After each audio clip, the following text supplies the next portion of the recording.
उससे एक सवाल पूछा गया है कि जब भी हमें दर्द होती है या सूजन होती है, यानी इन्फ्लेमेशन होती है, तो हम दर्द दूर करने वाली दवा यानी आइबुप्रोफेन या इस तरह की कोई मेडिसिन लेते हैं। तो आया कि कोई नेचुरल रेमेडी है जो इसको रिप्लेस कर सकती है? बिल्कुल, मैं आपको बताता हूँ। जो नेचुरल रेमेडी है वो है आधा चम्मच हल्दी।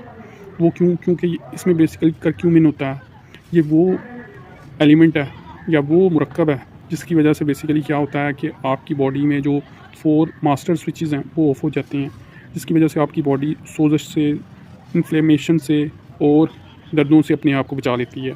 वो किस तरह से? बेसिकली जो आपकी बॉडी में सोज़श होगी उसकी वजह से बेसिकली पेन प्रोसेस स्टार्ट हो जाएगा, यानी वो इनिशिएट होगा। तो उसको क्योर करने के लिए करक्यूमिन मेन एलिमेंट है।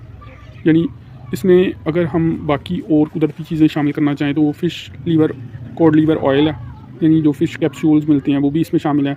उसके अलावा इसमें एक्स्ट्रा वर्जिन ऑलिव ऑयल है। उसके अलावा इसमें फ़िश है। तो ये चीज़ें हैं। इसके अलावा और भी जैसे अंडे वगैरह वो भी इसमें शामिल हैं।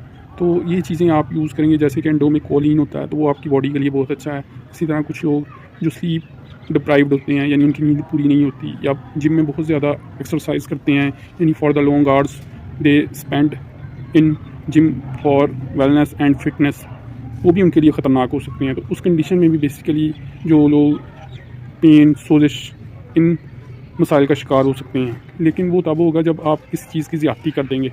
लेकिन इसके अलावा अगर आप सूजन या इन्फ्लेमेशन का शिकार हैं तो वो लोग क्या करते हैं कि ब्रूफन की टैबलेट यूज़ करते हैं, अपनी पेन वगैरह को एलिविएट करते हैं।